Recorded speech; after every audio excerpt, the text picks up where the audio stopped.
Dizem que não é sinal de saúde estar bem adaptado a uma sociedade completamente doente. É por isso que louco costuma ser o adjetivo dado àqueles que enxergam o que ninguém mais está vendo. Essa imprensa podre que defende interesses escusos antinacionais chamou-me de nazista e fascista porque eu luto a favor da minha pátria, porque eu defendo a ordem, a disciplina, o respeito aos símbolos nacionais, as forças armadas, os valores cristãos que são universais, enfim, porque eu defendo tudo aquilo que a humanidade levou milênios para construir e que eles tentam agora desesperadamente destruir. É por isso que a imprensa me ataca, porque ela tem medo da verdade. Meu nome é Enéas. –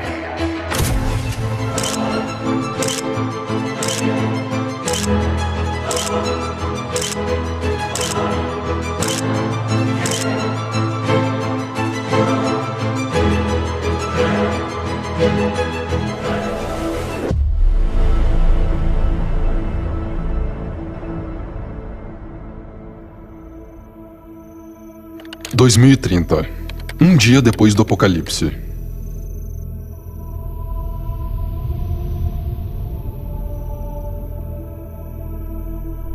O mundo como conhecíamos foi dominado por forças malignas e agora tudo mudou. Os valores morais que um dia foram a base da sociedade, aqueles que guiaram todas as nossas ações, agora são considerados crimes. O mundo inteiro é governado por um único grupo e eles ditam as regras. Tudo o que você assistiu em 2023 no documentário A Maior Fraude da História do Mundo, agora é sua realidade. O planeta agora é obrigado a falar uma única língua, o dialeto de todes. É porque eu sou não binário e Fred é o nome que se encaixa melhor. E eu também uso Wille e Dille, porque me chamar de ela ou de ele não parece certo pra mim. O dinheiro é um só. A liberdade para tomar decisões agora acabou. O governo escolhe por você. Eles escolhem seu emprego, sua casa, seu carro e até os seus vizinhos. E a sua única obrigação é aceitar tudo isso com um sorriso no rosto. Você não tem nada. E ai de você se não for feliz. A esperança já morreu. Parece que todos já aceitaram essa realidade. Menos você. Ninguém mais está disposto a lutar contra esse sistema e a única solução disponível parece ser também a mais inacreditável: voltar no tempo.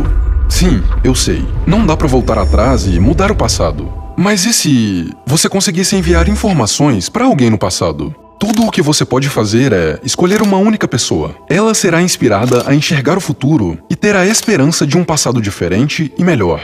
Você acredita que seu plano pode funcionar? Ou...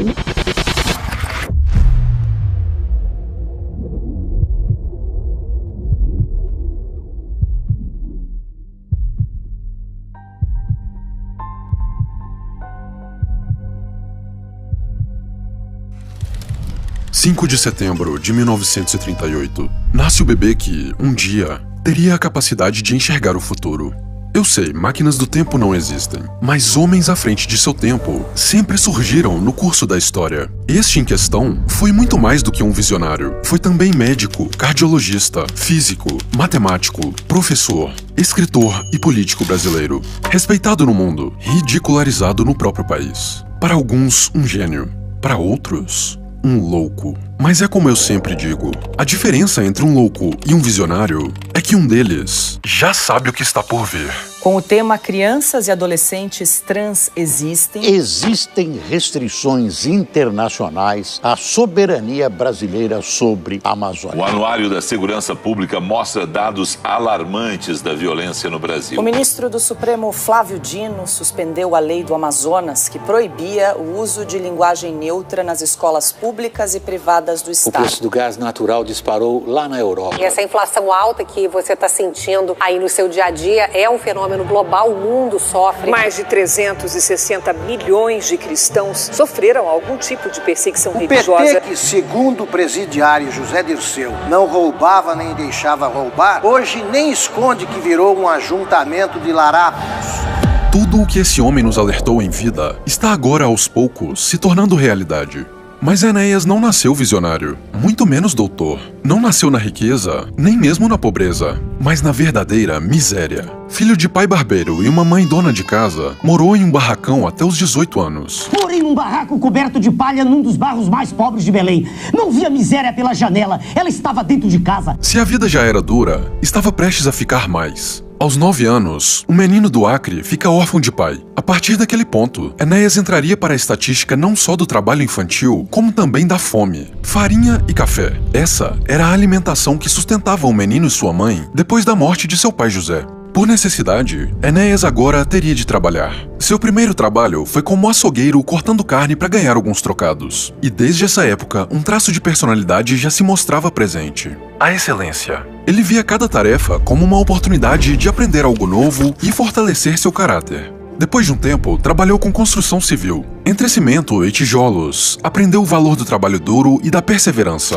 E esse foi o provável motivo de ele jamais ter largado os estudos, mesmo tendo que estudar e trabalhar ao mesmo tempo. Os livros, na verdade, se tornaram sua fuga psicológica da dura realidade. E isso trouxe frutos. Enéas sempre era o primeiro da turma em todas as matérias. Aos 18, enxergou uma oportunidade, talvez a única, que pudesse mudar o rumo de sua vida: a carreira militar.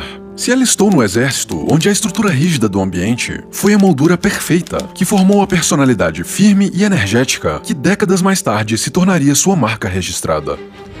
Eu serei a única voz forte, poderosa, absolutamente livre e independente para lutar contra essa caterva.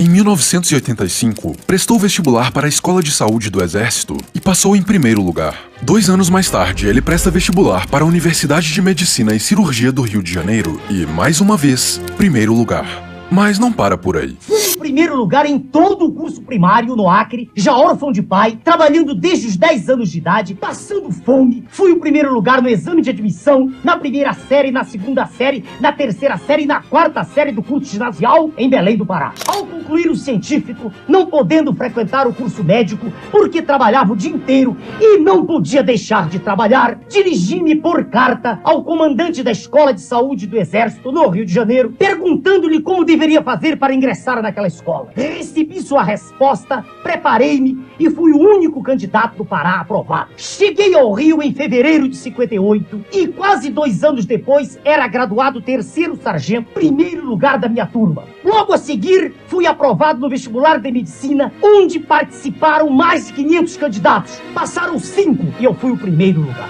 Insatisfeito com minha ignorância no terreno das ciências exatas, prestei concurso, ainda estudante de medicina, para a antiga Faculdade de Filosofia, Ciências e Letras da Universidade do Estado da Guanabara e fui aprovado para o curso.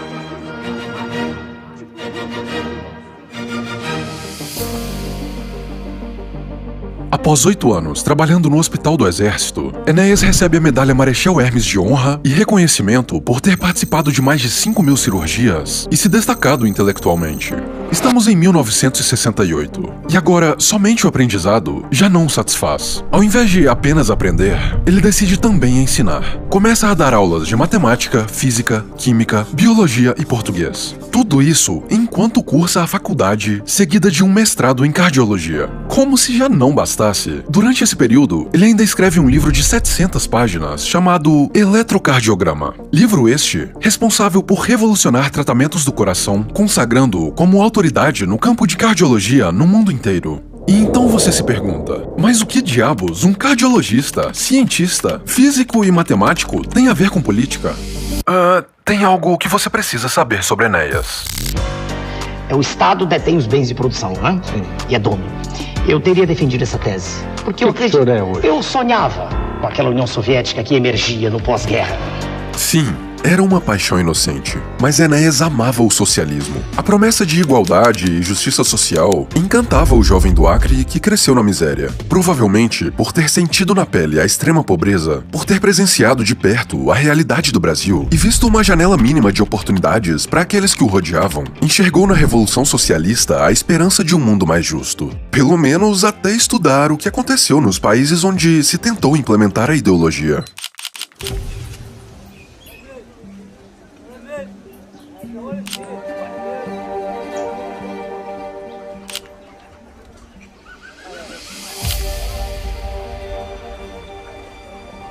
Depois de se aprofundar em fatos, o que ele descobriu foi que aquela linda teoria não passava de um conto de fadas e que o socialismo aplicado à realidade resultava em dor, sofrimento, regimes totalitários, repressão e miséria. E a experiência já do ser humano nesse planeta mostrou que a Revolução Socialista fracassou. Rapidamente, ele percebe que, onde o regime é implementado, a promessa de acabar com a desigualdade, de fato, é cumprida. Afinal, todos se tornam igualmente miseráveis. Enxergando essa realidade, Enéas muda drasticamente seu posicionamento.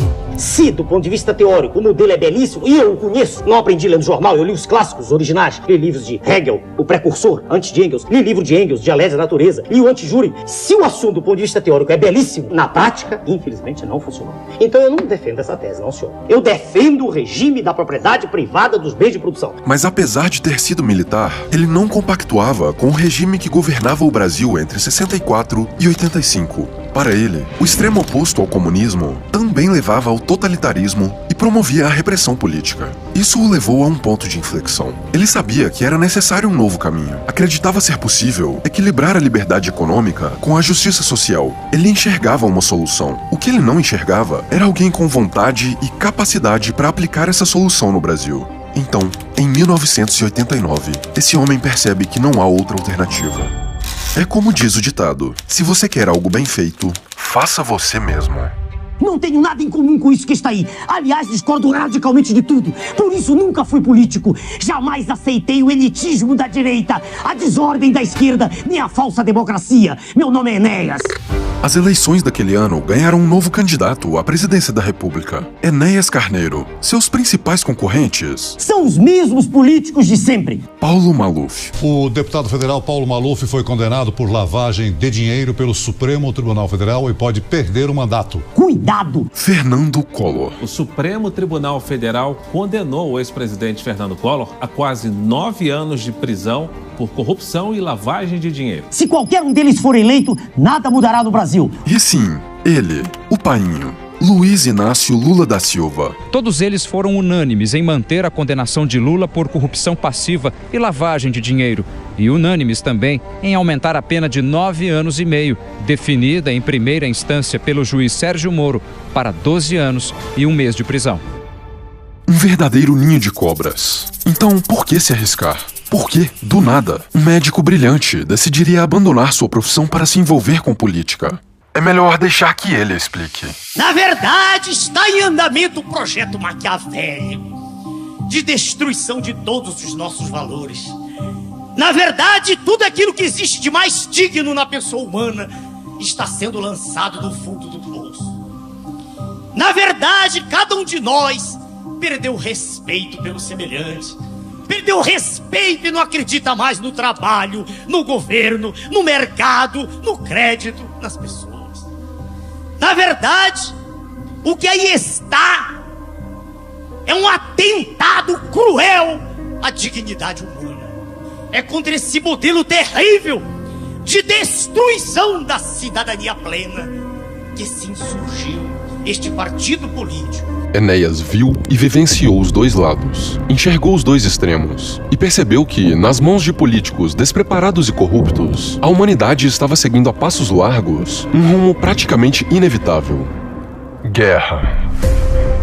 Não era preciso uma máquina do tempo para enxergar o futuro. Bastava olhar para o passado e entender o que acontecia no presente. Afinal, esperar resultados diferentes, repetindo os mesmos erros, é a definição perfeita da insanidade. Ele sabia que, através do parlamento, seria impossível evitar o desastre. Então, sem apoio, sem alianças, sem recursos e, até mesmo, sem a aprovação da esposa, decidiu esgotar todo o seu patrimônio para criar sozinho o Partido Prona e se candidatar diretamente para o mais alto cargo: a presidência da República. 15 segundos na TV era tudo o que tinha para expor a verdade sobre a velha política que só ele enxergava. O Congresso faz uma lei cedendo de 2,5 a 11 minutos para os seus candidatos falarem e 15 segundos para quem não tem nenhum compromisso com os dirigentes da nação. É isto uma democracia? Mas como fixar sua mensagem na mente de milhões de brasileiros em um tempo tão curto? Meu nome é Enéas!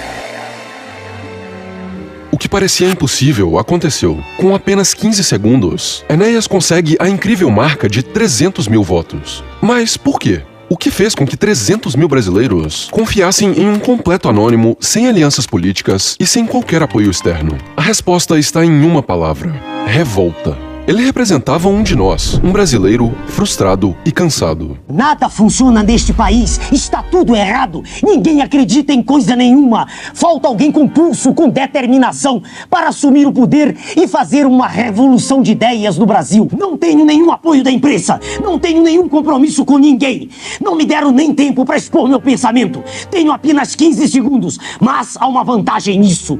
Chegando ao poder, sou o único que estará livre para tomar decisões. Se o senhor não acredita mais em nenhuma das instituições, se o senhor quer mudar tudo, mas tudo mesmo, o senhor só tem um jeito de conseguir isso. Meu nome é Enéas não sofria da síndrome de vira-lata enraizada em nossa cultura. Com propostas ousadas e que desafiavam os gigantes globais, enxergava no Brasil o potencial de se tornar um protagonista no jogo mundial. A nossa Amazônia ocupa metade da área do território nacional.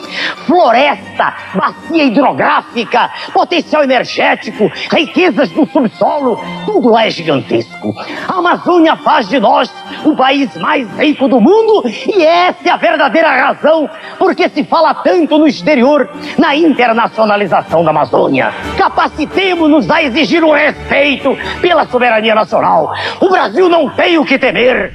Amazônia. Na visão dele, o mesmo motivo pelo qual o Brasil tinha o potencial de se tornar um gigante econômico era também o que nos mantinha como colônia de potências globais. Se os senhores olharem para a extensão florestal do Brasil, os senhores vão entender por que existe tanta gritaria lá fora a favor da Amazônia.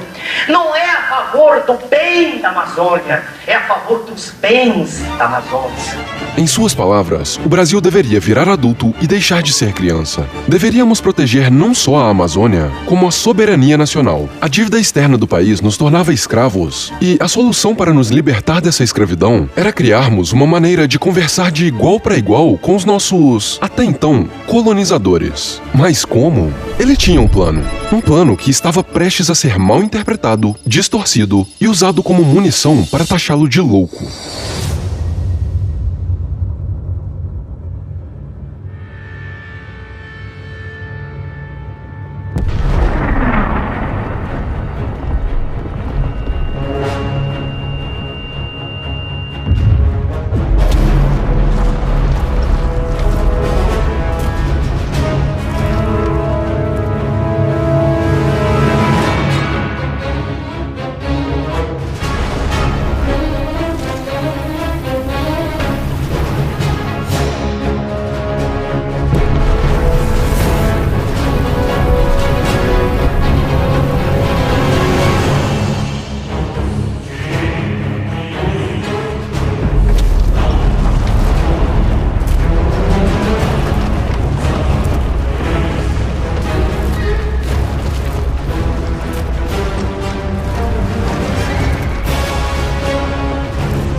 Imagine que você tem uma tecnologia capaz de, ao apertar de um botão, devastar exércitos, varrer cidades do mapa e causar um prejuízo incalculável a qualquer um que se atreva a te desafiar. Certamente, seus inimigos pensariam duas vezes antes de criar um conflito contra você. Esse foi o sentimento do mundo em relação aos Estados Unidos depois da explosão da primeira bomba atômica lançada sobre o Japão em 1945. Depois daquele acontecimento, a dinâmica geopolítica havia mudado para sempre. Com medo da retaliação, países começaram a conter seu poder bélico. Governantes e ditadores, tiranos e democratas, todos foram inibidos de iniciar conflitos que poderiam escalar para consequências devastadoras. O poder dessa tecnologia era tão perigoso que isso se tornou uma ameaça não só para países isolados, mas para a raça humana como um todo. Foi por isso que, em 1968, foi assinado um acordo mundial para a não proliferação de armas nucleares. Agora, imagine o cenário. Você é uma dona de casa no final de um dia cansativo. Você se senta no sofá com sua família porque a novela está prestes a começar. Ao ligar a TV, você se depara com uma mensagem chocante no horário eleitoral. Sou o único candidato a presidente que tem coragem de dizer que o Brasil precisa construir a bomba atômica. Só 5 países no mundo têm o monopólio do poder nuclear, impondo aos outros a humilhação de assinar tratados de não proliferação de armas nucleares. Imediatamente surge o questionamento. Por que ele quer fazer mal a tantas pessoas? Nada de bom pode surgir de uma tecnologia tão perigosa. O que ninguém entendia na época é que Enéas não queria construir a bomba para jogá-la em outros países. Mas sim para evitar que alguém jogue a bomba aqui, como os Estados Unidos fizeram com o Japão em 1945. Essa era a visão de um homem à frente de seu tempo. Criar uma arma capaz de garantir a soberania nacional para nos proteger de um sistema único global e tirânico que já estava sendo implementado aos poucos. Veja bem, com a criação da bomba nuclear, o mundo inteiro experimentou uma desproporção de poder entre países que tinham ou não a tecnologia. Não existia nada que justificasse a possibilidade de ser reduzido a pó. Então, o mundo ficaria dividido entre 2 grupos de países. Os manda-chuvas, que decidem o rumo da humanidade, e aqueles que, motivados pelo medo, simplesmente obedecem. Enéas enxergava no domínio da energia nuclear uma alavanca que elevaria o Brasil a um patamar de respeito e independência nunca alcançado. A capacidade de desenvolver essa tecnologia representava mais do que um avanço científico. Era um escudo contra a submissão às potências mundiais. A visão dele era simples. É melhor ser um guerreiro no jardim do que um jardineiro em uma guerra. E de guerra, ele entendia. Enéas nasceu no meio de uma das maiores guerras que esse mundo já viu. Mas essa ideia representava muito mais do que simplesmente proteger o Brasil. Ele fazia questão de declarar que não se corrompia, não se vendia e não se misturava com essa corja de governantes sedentos por poder. Ou seja, caso Enéas conseguisse construir a tecnologia, o governo mundial jamais conseguiria se estabelecer, porque haveria sempre uma barreira impedindo com que isso acontecesse. Essa barreira tinha um nome. Meu nome é Enéas! E isso era uma ameaça para o sistema. Mas o sistema, parceiro, sempre dá um jeito de corrigir suas falhas. Para onde vão os Enéas depois das eleições? Depois das eleições, os Enéas partem em revoada para a savana africana, sempre em bandos de 57. 56! 56! No Vale do Rio Prona, os Enéas procuram atrair as fêmeas com seu canto de acasalamento. Meu nome é Enéas! Eu também! Que tal 69? 56! 4 anos depois, quando se aproximam as novas eleições presidenciais, os filhotes de Enéas estão prontos para sair de seus ovinhos. Olha só que bonitinho. Ele só tem 55 centímetros. 56!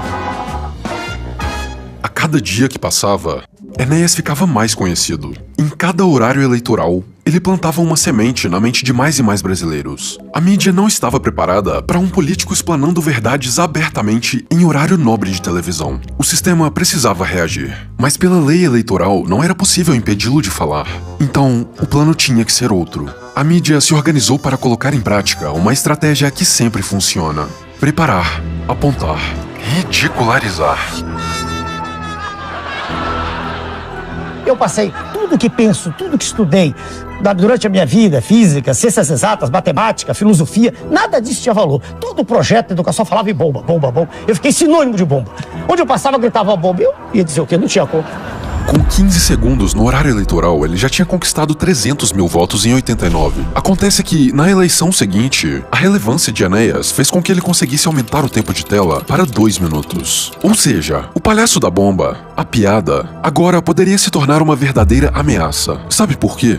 Porque se com 15 segundos consigo falar com clareza, com 2 minutos e meio eu passaria como um trator por cima desses candidatos tão ruins que mais da metade da população está indecisa. De tempos em tempos, surgem pedras no sapato do sistema político brasileiro. Em alguns casos, aviões caem. Que vai ficar uma pulga atrás da orelha do Brasil inteiro. Esse homem aí estava conduzindo o exame de gente pesada da política brasileira ou não, ligada à corrupção, ao lava-jato. Em outros... Prisão ilegal dessa magnitude. Um parlamentar, no pleno exercício da sua função, uma aberração jurídica. Daniel Silveira foi preso em flagrante e usou as redes sociais para avisar os seguidores. Ele já era uma figura excêntrica. Então, no caso de Enéas, não foi preciso colocar as mãos na massa. Bastava usar o veículo que tinha a massa em suas mãos. A televisão. Eu acho que o Enéas, quando ele apareceu, não é aquela coisa de falar rapidinho, ele tinha pouco tempo, meu nome é Enéas, era genial, era um barato. É que agora ele está se levando a sério demais. Então agora ele virou assim um mini fascistazinho, não é? Desse tal de prona, fala em Estado forte, fala em ordem, daqui a pouco ele vai começar a dizer Anauê, não é? Então daí é ridículo. Médico, cientista, autor de um best-seller no campo da cardiologia. O que mais era necessário para que ele pudesse se levar a sério? Talvez cortar um dedo e se aposentar mamando nas tetas do Estado? A candidatura Enéas é assim mais ou menos como um voto cacareco, um voto de protesto, que significa, em termos políticos e sociológicos, um subdesenvolvimento de formação política extremamente negativo para a consolidação da democracia. Ameaça à democracia. Onde foi que eu já ouvi isso antes? This is extremely dangerous to our democracy. Protesto é, num país que tem 150 milhões de pessoas, eleger-se à presidência da República um homem sem nenhum preparo. Ou votar num indivíduo que passou a vida inteira fazendo greves, ou um indivíduo que, durante a vida toda, só fez protestar contra o sistema. Se é protesto votar em mim porque as pessoas não gostam do que aí está, se é nesse sentido, tudo bem que se proteste. Agora, se eu tenho ou não preparo, eu estou à disposição dos senhores para discutir os temas que os senhores quiserem. Que ele tinha preparo, não há dúvidas. Agora, o que ele teria feito com esse preparo se tivesse chegado ao poder é uma questão que merece uma análise crítica. Enéas tinha um projeto nacionalista de gestão. Ele pregava a supremacia do Estado sobre os indivíduos. Em suas declarações fica muito evidente sua intenção de criar um Estado intervencionista que justifica a violação dos direitos individuais em prol de um bem maior. O senhor diz assim, mas o senhor vai aceitar que o Estado interfira? Sim, eu aceito. Eu não vejo como, se nós não tivermos um pulso firme no governo, se possa chegar a algum acordo. Eu não entendo. Um governo nacionalista intervém na economia com medidas de protecionismo econômico, impondo barreiras ao comércio exterior com a errônea premissa de que isso protege a indústria nacional. É o famoso imposto de 100% na sua brusinha da Shein para você escolher comprar de uma loja brasileira que, por acaso, importa suas peças da China. Em outras palavras, um projeto nacionalista como o de Enéas basicamente enxerga a população como crianças que precisam de uma babá com pulso firme. Mas o verdadeiro progresso só é possível com a liberdade individual e o livre mercado de trocas voluntárias. Quanto menos o Estado interfere, mais o mercado respira. E talvez, naquela época, fosse impossível para Enéas vislumbrar um Brasil funcionando sem a mão pesada do Estado. Pouco se falava em liberdade, tecnologias descentralizadas não existiam e o acesso à informação era limitado. Mas é claro, um homem de tamanha inteligência já dava indícios de que, se estivesse vivo em 2024, talvez tivesse enxergado que através do Estado nada se resolve. Porque o Estado é o verdadeiro problema. Todo Estado é uma ditadura. Todo Estado, sem exceção. Eu digo que o Estado é uma ditadura, não sou eu, estou dizendo o nome, o pai da ideia, o Weber. Pelo seguinte, porque das diversas formas de poder, o poder ideológico, o poder econômico e o poder coercitivo, só o Estado detém o poder coercitivo. O poder da força está em mão do Estado. Quando disse essas palavras, ele ainda não enxergava. Mas esse é o exato motivo pelo qual ele nunca teve chance de mudar o sistema. Por melhores que fossem suas intenções, o poder sempre esteve nas mãos do Estado e não do indivíduo. Apesar de todos os seus esforços, ano após ano, nada mudava. E a desilusão que Enéas sofreu com o tempo talvez tenha trazido consigo sua fiel companheira, a doença. Em fevereiro deste ano eu tive uma doença gravíssima. No tratamento perdi minha barba. Mas, com a ajuda de Deus, estou vivo. E voltarei para a Câmara Federal com prona livre e limpo. Com barba ou sem barba, meu nome é Enéas. Pouco tempo depois, o Brasil perdia aquele que enxergava o futuro, mas que até seu último suspiro trabalhou para mudá-lo. O deputado federal Enéas Carneiro morreu esta tarde no Rio de Janeiro. A decisão de não ser internado, de permanecer em casa, foi tomada pelo próprio Enéas. Enéas deixa este mundo sabendo exatamente o rumo que estávamos seguindo. E se algo mudou no futuro que ele enxergava, certamente mudou para pior. Os mesmos patifes continuam se revezando pelo poder num infinito teatro das tesouras. Fica aquilo, fica ali, deixa eu falar. Os valores cristãos estão sendo cada dia mais deturpados. Pode chamar aqui esse dançarino. Pega, Facão, pega! Chama, Facão, chama! Que isso, Facão, calma! A linguagem está pouco a pouco sendo destruída. Fala-se muito mal no Brasil. E escreve-se pior. Políticos e jornalistas, numa falta de higiene vernacular, só usam o jargão, o catange e solecismos com desculpa de linguagem moderna. Eu sou uma psicóloga clínica, que além de ser uma boiceta não binária e poderosíssima, sou uma pessoa romântica. Mas a língua é o maior patrimônio de um povo. Desrespeitá-la é desrespeitar a própria nacionalidade. E é isso, tamo juntos, aguardo todos vocês lá. Se a linguagem não for correta, o que se diz não é o que se pretende dizer. Se o que se diz não é o que se pretende dizer, o que deve ser feito deixa de ser feito. Se o que deve ser feito deixa de ser feito, a moral e as artes decaem. Se a moral e as artes decaem, a justiça se desbarata. Se a justiça se desbarata, as pessoas ficam entregues ao desamparo e à confusão. Não pode, portanto, haver arbitrariedade no que se diz. A população acredita cegamente no que a mídia diz, perpetuando na nação o pior tipo de escravidão, aquela em que o escravo nem mesmo desconfia que está sendo escravizado. O mundo pode estar caminhando para o abismo. Eu não tenho como mudar o sistema. Você não tem. E Enéas, apesar de estar à frente de seu tempo, ainda era refém de sua época. Mas se tem um legado que ele deixou para todos nós, é a possibilidade de você mudar o seu mundo, o seu futuro. É a possibilidade de fazer isso através do esforço, da dedicação, da busca pela verdade e pelo conhecimento. Há pessoas que são naturalmente pessoas derrotadas, sempre pensando que vão perder. Há pessoas assim, são os perdedores naturais, que veem um obstáculo sempre muito grande. E há outras, de um outro grupo ao qual eu pertenço, que são vencedores. Eu vejo sempre os obstáculos pequenos. Eu gosto de desafios, por maiores que eles sejam. De origem humilde, eu decidi que ia estudar medicina. Humilde, passando fome, tomando café com farinha. É essa convicção de fazer sempre o melhor que eu posso que me disse, se eu tiver a oportunidade de falar 2 minutos e meio todo dia para a população, com o entusiasmo que eu tenho, que eu consigo transmitir, eu tenho certeza que serei eleito presidente da República. Entendeu agora?